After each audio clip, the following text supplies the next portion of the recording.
Tenemos este ejercicio de transformador monofásico en el cual nos dan ciertos datos a partir de los cuales vamos a resolver dos ítems. En el ítem A nos piden determinar los parámetros del circuito equivalente del transformador reducido del primario, y en el B, alimentando el primario con 220 volts, calcular la tensión del secundario cuando el transformador funciona a plena carga con un factor de potencia 0,8 inductivo. Bueno, vamos a empezar con el A, que nos piden los parámetros del circuito equivalente. Vamos a empezar con los datos que nos da de vacío. Es probable que ya sepan para este entonces qué son los ensayos de vacío y cortocircuito, si no les refresco la memoria con las imágenes que voy a dejar a continuación.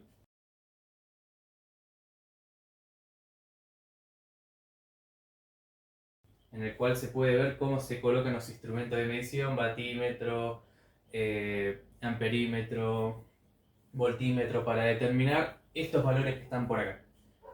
Una vez que tenemos estos valores, a partir de las mediciones que hacemos, ya podemos determinar los parámetros del circuito equivalente, empezando por el de vacío. Con el de vacío vamos a tener esta fórmula que está por acá, que la potencia de vacío es igual a la tensión de vacío por la corriente de vacío por el coseno phi de vacío. Haciendo un despeje por acá,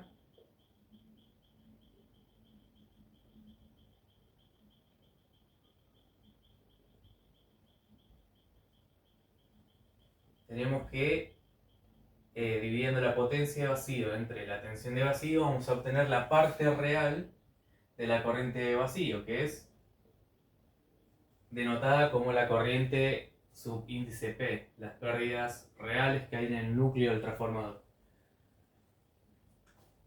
Y esto nos quedaría como 150 vatios entre 220 volts, y esto va a ser igual a 0,682 amperes. ¿Por qué 220 volts? Porque lo que se hace es ir aumentando la tensión normalmente en el lado de baja tensión por cuestiones de seguridad, porque se maneja una tensión menor, hasta alcanzar la tensión nominal del transformador, que nos dicen que es de 220. Una vez llegado a 220 se mide qué corriente está circulando, que es la corriente de vacío. Por eso usamos los 220 acá como la tensión de vacío, que coincide con la tensión nominal en el lado de la baja tensión. Bueno, tenemos esto por un lado, que es la corriente IP. Ahora necesitamos la corriente subíndice M, es decir, la parte imaginaria de esta corriente de vacío, que va a circular en el núcleo, que se consigue dividiendo la tensión de vacío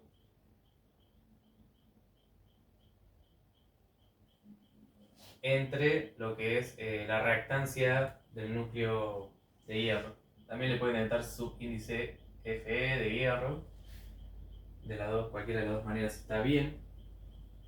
Y a su vez, la corriente IM la vamos a sacar haciendo la raíz cuadrada de la corriente de vacío menos esta corriente que acabamos de sacar, IP, con una relación trigonométrica, ¿no? Que nos dice que la corriente de vacío al cuadrado va a ser igual a la corriente IP más la corriente IM al cuadrado, ¿no? Nace de esta relación trigonométrica. Haciendo un despeje simple nos va a quedar esto, y podemos conocer la magnitud de esta corriente magnetizante. 0,682 al cuadrado. Y vamos a usar la corriente de vacío al cuadrado, que es 4.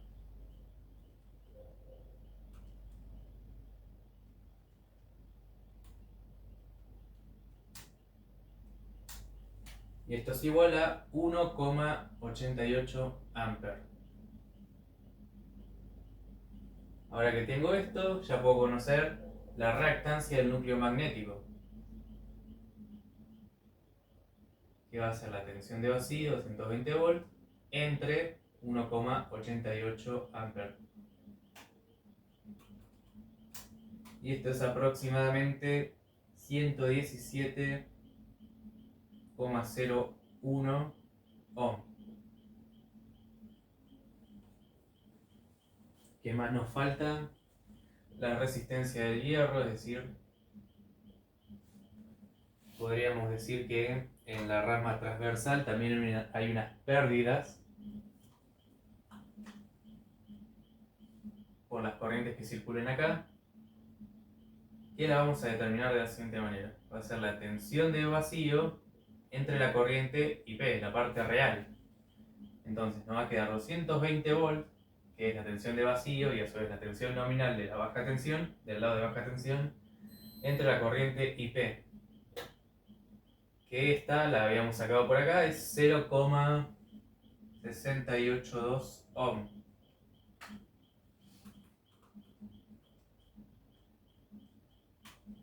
Y es igual a 322,6 ohm aproximadamente.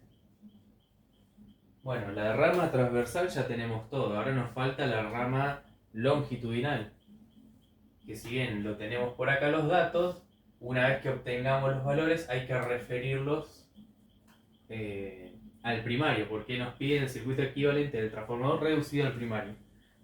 Ahora vamos con los valores de los parámetros del circuito equivalente del transformador en la rama longitudinal. Ya obtuvimos lo de la rama transversal, acá no vamos a tocar nada porque ya está en el primario estos ensayos, entonces estos valores de la reactancia del hierro, la resistencia del hierro, son los valores finales que vamos a tener en el primario, que coincide con el de baja tensión, ¿no? Ahora nos falta tener lo de la rama longitudinal, que está hecho en el del lado de alta tensión, es decir, en el secundario. Por lo tanto, una vez que obtengamos los valores, hay que referirlos al primario, que eso vendría a ser la parte más fácil. Por ahora vamos a determinar los valores. Sabemos que por definición la impedancia equivalente va a ser igual a la tensión de cortocircuito entre la corriente nominal. Esto es así porque a medida que vamos aplicando tensión al transformador, en este caso del lado de alta tensión, también por cuestiones de seguridad,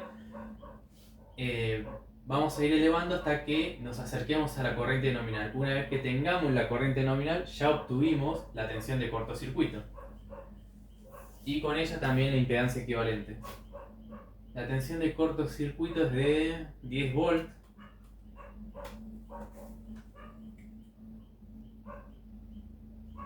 Y la corriente nominal 26,32 amperes.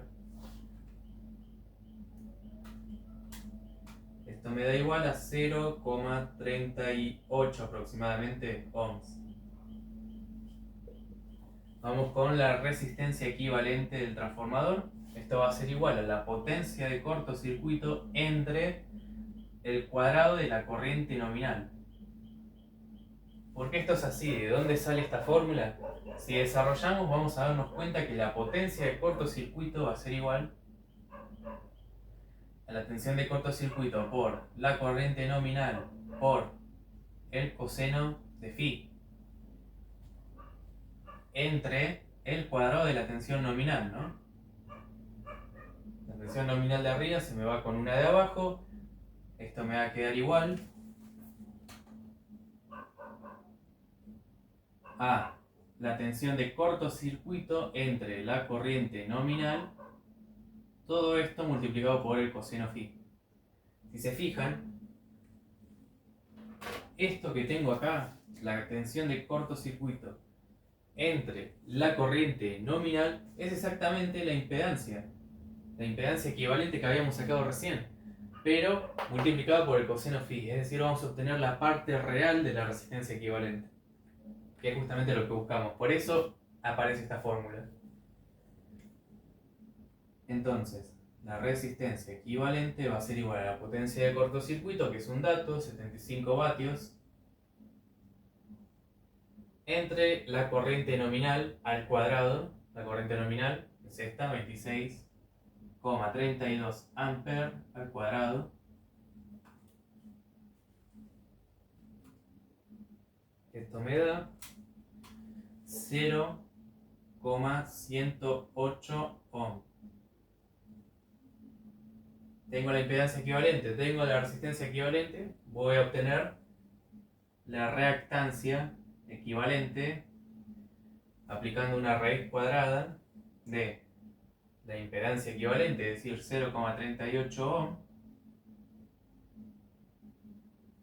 menos la resistencia equivalente que acabamos de sacar, 0,108 ohm al cuadrado.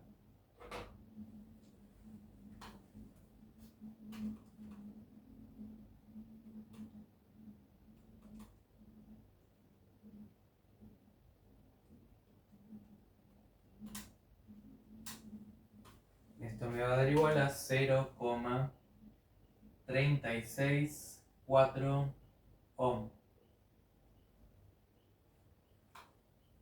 Perfecto, tengo la resistencia equivalente, tengo la reactancia equivalente, pero todo esto del lado de alta tensión. Ahora tengo que referirlo al primario, que es el lado de baja tensión en este caso. Puede que no coincida a veces. Para referirlo al primario, lo que vamos a utilizar es la relación de transformación, que sale de acá. Mi relación de transformación A va a ser igual a 220 entre 380 volts. Es meramente una relación entre las espiras, ¿no? Que me permite predecir cómo van a cambiar la corriente y las tensiones de cada lado, del lado de alta tensión y el lado de baja tensión. Es aproximadamente este número, 0,579. Y como es una máquina eléctrica estática, la relación de transformación para la corriente y la tensión es la misma. ¿Cómo referimos al primario? Lo que vamos a hacer es tomar los valores de resistencia equivalente, acá 0,108 ohm, por la relación de transformación al cuadrado, es decir, A cuadrada, esto al cuadrado, 0,579 al cuadrado,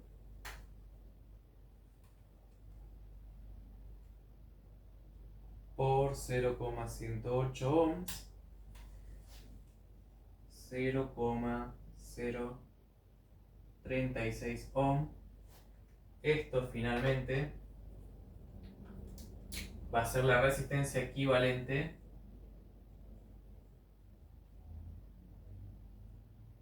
referida al primario. Y a esto, la impedancia, la reactancia equivalente, si la multiplico por A cuadrado, vamos a obtener la reactancia equivalente referida al primario, ¿no? 0,364 por 0,579 al cuadrado, que es la relación de transformación, me da 0,122 ohm.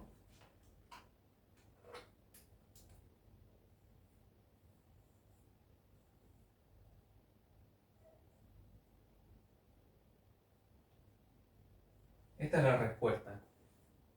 Entonces, los parámetros del circuito equivalente del transformador reducido al primario, vamos a tener esta reactancia y resistencia en el hierro, estas respuestas así como están, y en la rama longitudinal obtuvimos estos valores de resistencia equivalente y reactancia equivalente reducidas al primario, es decir, usamos la relación de transformación para referirlo al primario. Con la parte B nos piden que alimentando al primario con 220 volts, calcular la tensión en el secundario cuando el transformador funciona a plena carga. Esto es importante porque que diga plena carga significa que está trabajando con la corriente nominal con factor de potencia 0,8 inductivo. Para eso vamos a necesitar esta fórmula de acá, que es la regulación, que nos dice que si dividimos la corriente nominal entre la tensión, en este caso el secundario puede ser del primario, es indistinto de qué lado, si de la alta tensión o baja tensión, primario o secundario, hagan la regulación, es lo mismo. Les va a dar igual, la misma caída de tensión si se quiere, porque este es un porcentaje. este porcentaje nos va a indicar en qué proporción hay una caída de tensión. Eso es todo, por las pérdidas en el transformador, ¿no? Y que sea inductivo nos indica si esto es más o menos. Porque si fuera un factor de potencia 0,8 o no sé, 0,5 por decirlo es algo capacitivo, esto sería menos. No es este caso, es inductivo, entonces nos quedamos solo con el más. Si empezamos a reemplazar los valores por acá, la corriente nominal, vamos a hacerlo por este caso en el lado de alta tensión. Insisto, se puede hacer de cualquiera de los dos lados, yo voy a elegir el lado de alta tensión. La tensión nominal del lado de alta tensión, es decir, la tensión 2,0, sería 380 volts. Multiplicado por la resistencia equivalente en el lado de alta tensión, que en este caso coincide con el secundario. Están los valores por acá, los habíamos calculado recién, ¿no? La resistencia equivalente del lado de alta tensión era igual a 0,108 ohm por coseno phi, es un dato, 0,8, es el factor de potencia, ¿no? Más la reactancia equivalente 0,364 ohm por el seno de phi, que esto es igual a 0,6. Todo esto por 100. Si hacemos este cálculo nos va a dar lo siguiente. 26,32 dividido 380 por 0,108 por 0,8 más 0,364 por 0,6. Y esto lo multiplico por 100 y me da este porcentaje, 2,11%. Acá obtuvimos la regulación. ¿Por qué hago la regulación usando los valores nominales del secundario? Porque me ahorro un paso. Ya conozco la caída de tensión que hay en el secundario y me piden calcular la tensión resultante en el que va a existir en el secundario después de esta caída de potencial, ¿no? Ya puedo calcular U2, que es igual a U20, es decir, la tensión que llega al secundario por 1 menos la regulación. La regulación es simplemente esto dividido por 100, es decir, 100 el porcentaje.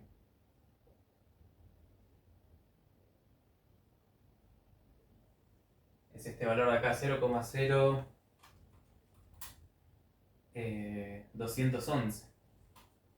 ¿Por qué esta fórmula de acá?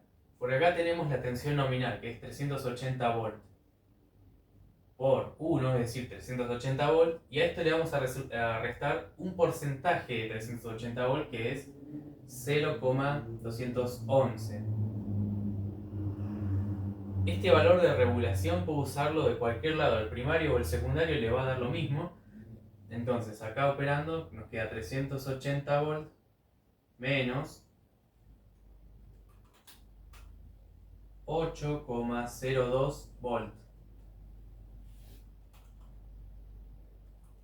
Y eso nos da U2, 371,98 volts.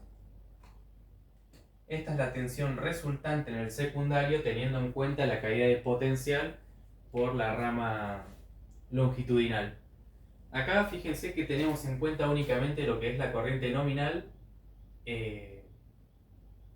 despreciando de alguna manera la corriente de vacío. ¿Por qué? Cuando el transformador funciona a corrientes muy altas, es decir, cuando no está haciendo el ensayo de vacío o la corriente es muy baja, ¿qué ocurre? La corriente de vacío empieza a hacerse muy, muy pequeña con respecto a la corriente nominal. Entonces la despreciamos. Pero si se quiere, puede llegar a agregarse a este cálculo. Se hace de esta manera. Vamos a usar, por ejemplo, la corriente nominal del primario, como habíamos dicho, era 45,45 amperes. Esta es la corriente nominal del primario, que lo obtuvimos a partir de la potencia aparente, ¿no? ¿Por qué quiero esto? Porque me ahorro hacer cualquier tipo de transformación, porque ya tengo todos los valores de la rama transversal determinados. No hace falta modificarlos para nada, ya los puedo usar. Tengo 45,45 amperes, la corriente nominal del primario. Pero esto puedo dividirlo usando el factor de potencia, 0,8 y 0,6, que esto es seno de phi.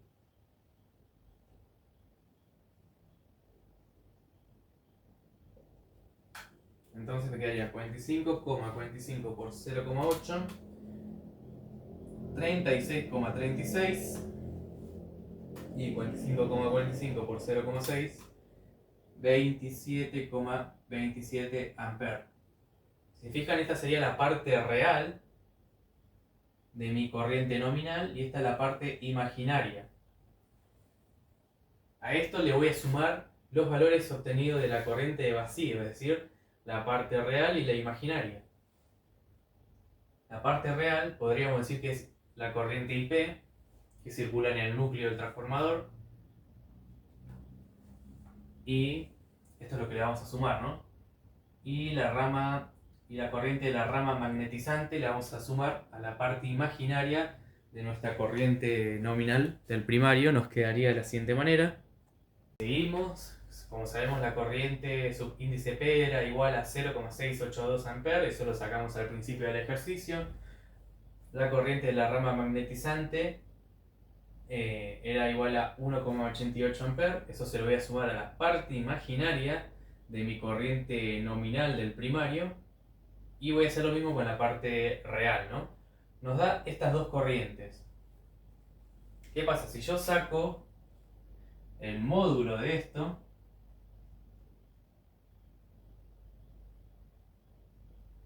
que sería 37,04 al cuadrado más 29,15 amperes. 37,04 al cuadrado más 29,15 al cuadrado, raíz de esto, me da 47,13 amperes.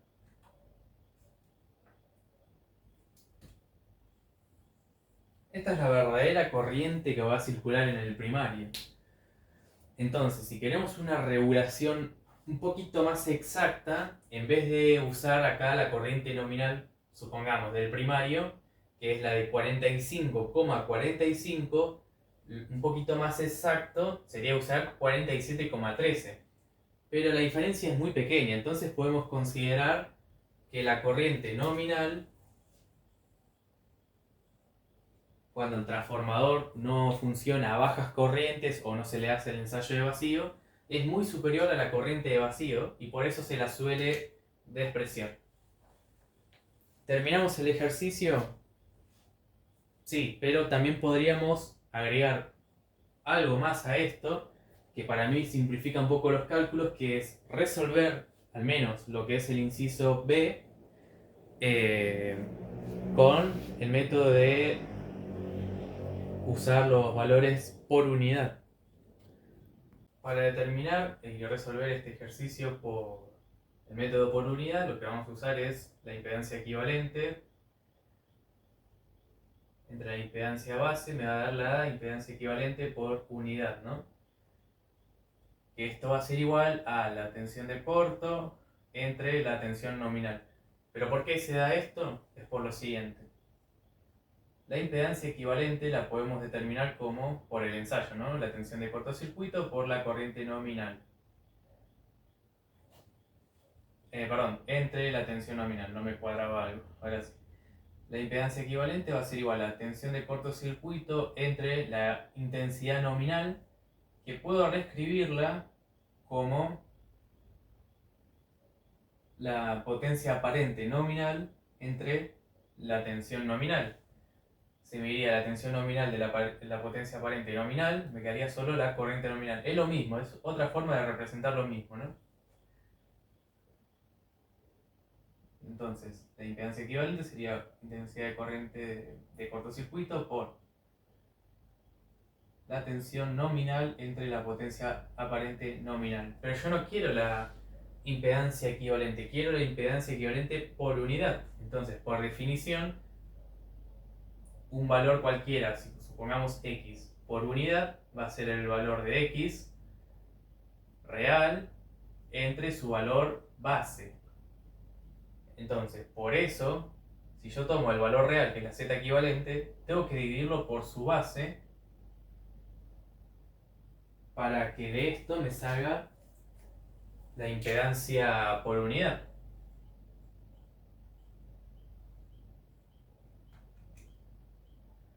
Pero para respetar la igualdad tengo que hacer lo mismo a ambos lados. Acá también la impedancia base. Resulta que la impedancia base puedo reescribirla como en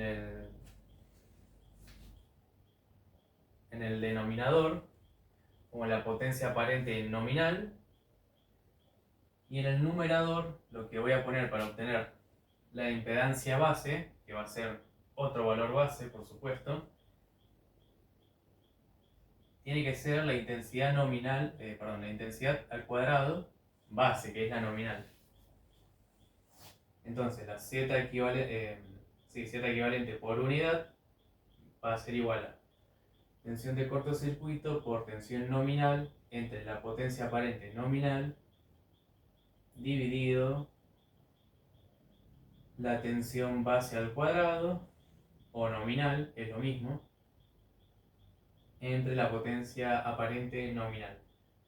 Se me cancelan esto por acá, esto por acá. Me queda la tensión de cortocircuito por la tensión nominal. No, dividido la tensión nominal. Ahora sí.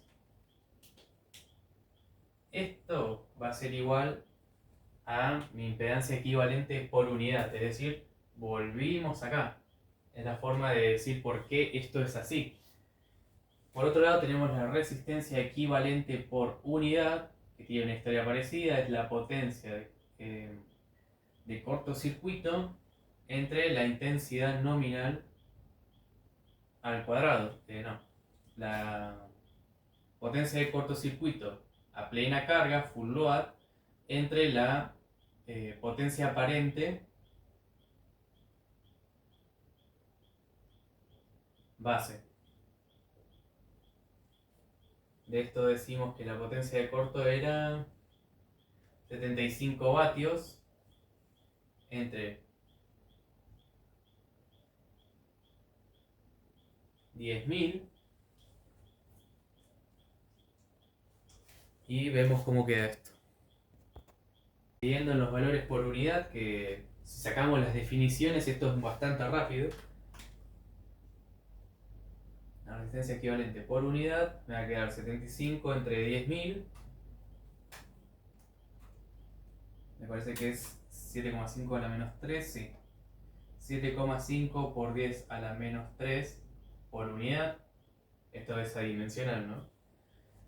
La impedancia equivalente por unidad me va a quedar igual a, dijimos que la tensión de cortocircuito, 10 volts, entre su tensión nominal, como está del lado de alta, buscamos 380 volts.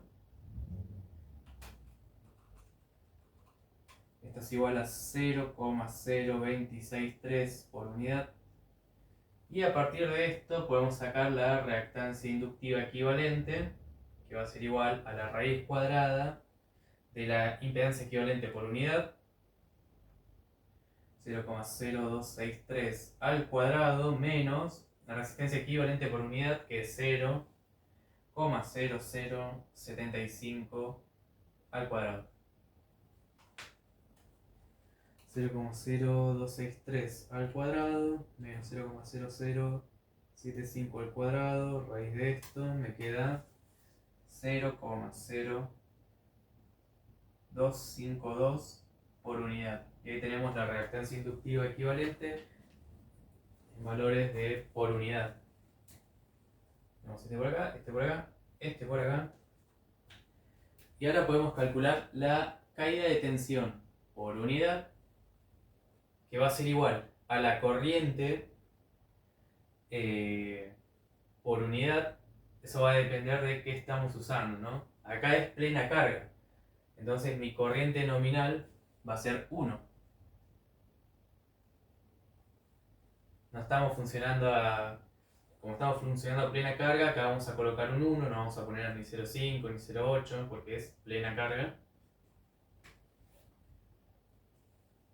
Después vamos a poner la resistencia equivalente por unidad por el coseno phi, que es 0,8, más reactancia equivalente por unidad por el seno de phi, que es 0,6. Entonces, mi resistencia equivalente es de 0,0075 por 0,8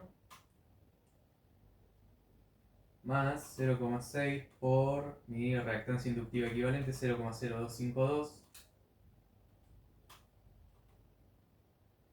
por 1. Mi caída de tensión va a ser igual a 0,0211. Si ustedes se acuerdan, esto precisamente era la regulación. Esto es la regulación, entonces, bueno, llegamos exactamente a lo mismo por unidad o usando el primer método, el primero.